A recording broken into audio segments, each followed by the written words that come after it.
everybody's excited today. We've got the Lobo Fever. That's right, the men's basketball team are 17-2 for the first time since the 1977-78 season. They beat the Colorado State Rams 66-61 at the Pit last night. Yeah, and those numbers make it sound closer than it really was.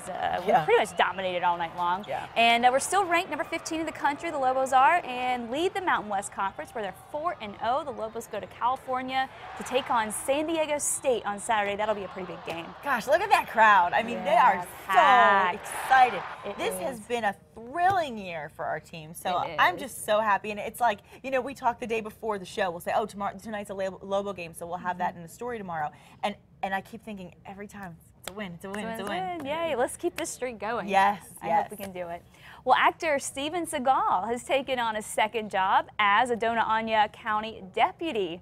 The Las Cruces Sun News is reporting that he was sworn in Tuesday. He's considered, though, a reserve officer and can only work with a commissioned peace officer, so he has to have a real officer with him.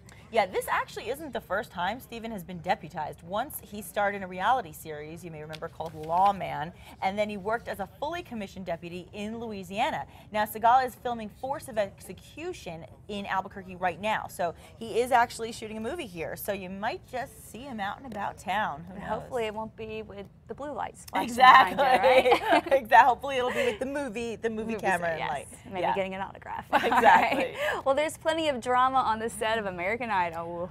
Oh, I was up a little late last night watching it. Fox's Adam Housley gives us a preview of what Idol watchers can expect from dueling divas Mariah Carey and Nicki Minaj. I had to strangle one of the divas on the panel, but I won't tell you who. It's safe to say new Idol judges Mariah Carey and Nicki Minaj are two very determined, opinionated ladies who bring unique perspectives to the judges' table. If she called me something that begins with a B and ends in an H, I rebuke it. Following the much-publicized Charlotte blow-up, the tension between the two has continued, but both agree that the next American Idol should be someone special. And in my head, I paint a picture. People love a unique, different artist, especially in today's world when everything is sort of blending together. I just want to diversify the contestants. I want to make sure that we are not passing people by because they're different, because sometimes those different people are the people that change a generation. My father will be pacing the floor. Each superstar has strong ideas about what she's looking for in a contestant. It's not an arrogance and it's not a cockiness that excites me. It's a peace. It's a certain calmness in the contestant that makes me feel that they're drawing me into their world. For me, I'm just like, ooh, I always like the ones that are not so caught up in their vibe of their outfit and their this and their that. It's really about their singing. And if they can, on top of that, like play an instrument. Nicki makes it clear that the controversy over her confrontation with Mariah won't keep her from making the case for singers she believes in. If I see something in you, I'm gonna fight, and I'm gonna try my best to tell all the judges, hey, please believe in this person. You know, I think they have something. Let's not get rid of them. Yes, yes. In Hollywood, Adam Housley, Fox News. Wow. Yeah. This could get interesting. Well, let me clear something up here because I am an avid watcher of Idol. So I just want you guys to understand, obviously they build up the hype of the drama. Nicki was not really fighting Mariah and being mean to Mariah. Nicki was actually defending the fact that she felt that the other judges were swaying this contestant's opinion about what she wanted to be as an artist. And she was really defending the contestant. Now, I don't know what side I would necessarily take in that specific situation, but they make the brawl seem so much worse. And obviously they have their own tension. But let me tell you, they're all really good at giving critiques. I feel like they're really good judges. All of them, even though Nicki could be a little annoying sometimes. Hey, but it's better than what Britney. It's better than saying amazing. Yeah. I mean, she actually has something to offer. Yeah, you know? I do. They both have really good points that they make. It could get really interesting when things start getting close with the contestants, and you have all the really, really, really good people in there. I can see that getting. There's a lot of talent, though, you guys. I really recommend watching it this season. It's really fun. It is.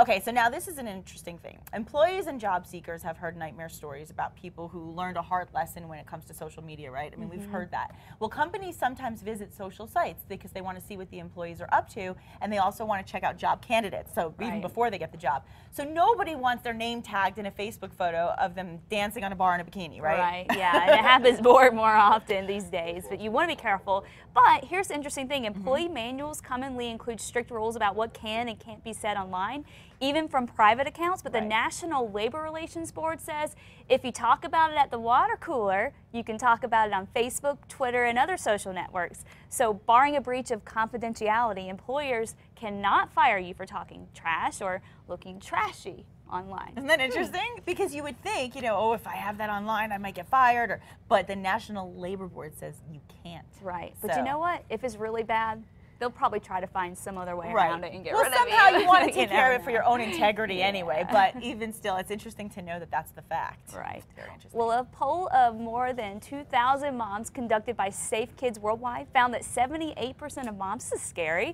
with kids under the age of 2, talk on the phone while driving. Yeah, it's really Yikes. scary. Here's some more stats. 63% of new moms surveyed say that they're more cautious behind the wheel since giving birth, but that is not reflected in the actual behavior because 26% are texting or checking email while driving, which is twice as risky as drunk driving. And we're not even talking about on their own. We're talking about with the children kid in the under car? 2 in the car. Wow.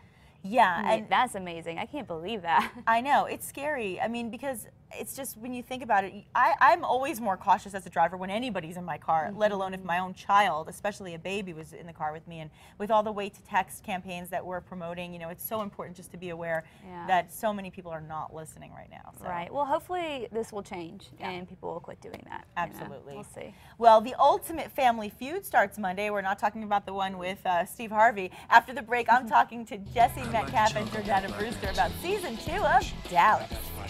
From tip to tail. How can the Ewing birth rate? My father